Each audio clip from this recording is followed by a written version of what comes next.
What exactly are the Skulk? Well, today I'm going to introduce the Skulk to you and show you what they do. So here we have all 5 types of Skulk blocks. This is the Skulk block, of course. Over here we have a Skulk catalyst, Skulk sensor, Skulk shrieker, and Skulk vane. They all have a different function, and we're going to look at them one by one. All of these blocks will generate naturally within the deep dark as well as ancient cities. You can break any of these blocks with any tool, but the hoe will break them the fastest. Let's start with the Skulk sensor right here. Now this is a redstone component, so it does give off a redstone signal. Now if I drop down and walk, you'll notice that the vibrations affect it.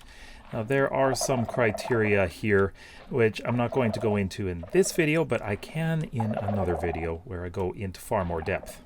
The Skulk sensor can be picked up by using any tool with Silk Touch. However, if you break it without Silk Touch, you'll just receive XP. Skulk sensors detect vibrations within a 9-block radius. If you're beyond that, it won't sense anything. It does not sense vibrations from other Skulk blocks or the warden, though. Now, if you have wool, you can actually block the signal. So I'm just going to place it down here. And now, let's wait until that bat goes away. You see, it's not sensing me. You can see it's coming from the bat that's flying over there. So, even if I'm walking on wool, it doesn't sense me. If I drop down here, there we go. It's sensed my vibrations.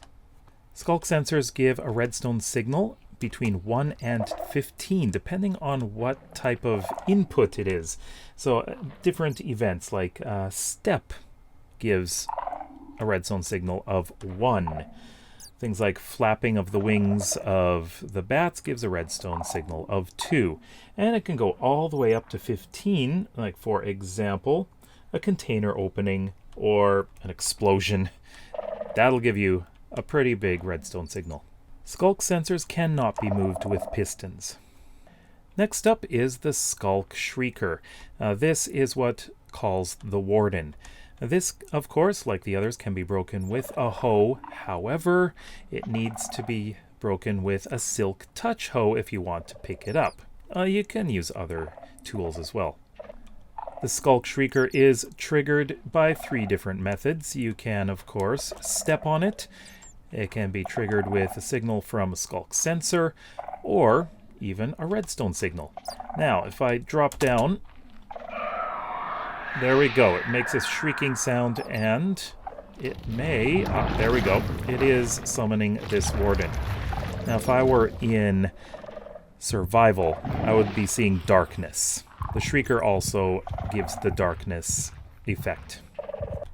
It also appears that only players can summon a warden. As you may have seen, there were a lot of signals coming from the Skulk sensors, from bats.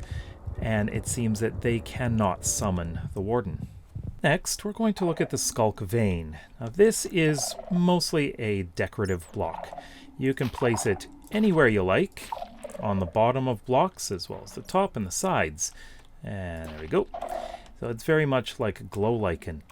It doesn't really have any function other than to look interesting, as it does look pretty interesting. And you can break it with any tool. But the hoe is the fastest. The last 2 blocks I want to look at on the surface, just to show their effects. So we're going to look at the Skulk catalyst first. Now this is kind of a special block here, and let me show you what it does. I think a demonstration here is in order. So we're going to place a creeper here and kill it. And that is what happens. So when you kill any mob, or just any mob dies, that includes the player, the catalyst detects it if it's within 8 blocks of the catalyst and replaces the ground around it with the Skulk block and Skulk veins. Now the size of this area depends on how much experience that the mob drops. If it's a player that dies here, a player that has more experience will make a larger Skulk covering on the ground. Now the Skulk will replace natural ground like, of course, grass, dirt, stone, and so on. There is a chance that other Skulk blocks will appear if the catalyst is activated. And of course, a hoe will break this faster than any other tools, but you can use any tools to break it.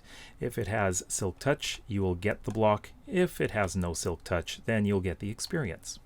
The Skulk block is very simple, and it has everything to do with wool. See, if I'm walking like this, the Skulk sensor is detecting me, of course. But if we place down wool, if we place it on the grass, it will not detect me. I detected that though. There we go. So if I break any of these, you can see it doesn't detect the vibrations. Same if I'm up here. Now, if you place the wool on the Skulk block, it does detect the vibration. So the Skulk block makes it a little bit more difficult for you to keep this from sensing you. Now here's one more interesting effect, now that we're on the surface, not in the deep dark. If you activate the Skulk shrieker, watch what happens. It of course shrieks. Let's try again. Ah, there we go. We get the sound of the warden, but no warden is up here. So that's pretty safe. Are you excited to use the Skulk in your builds and redstone contraptions? Let me know in the comments below. For more information on the ancient city, please check the video on the left. Please leave a like, as that will help this video be seen by more people. We'll see you next time. Bye-bye.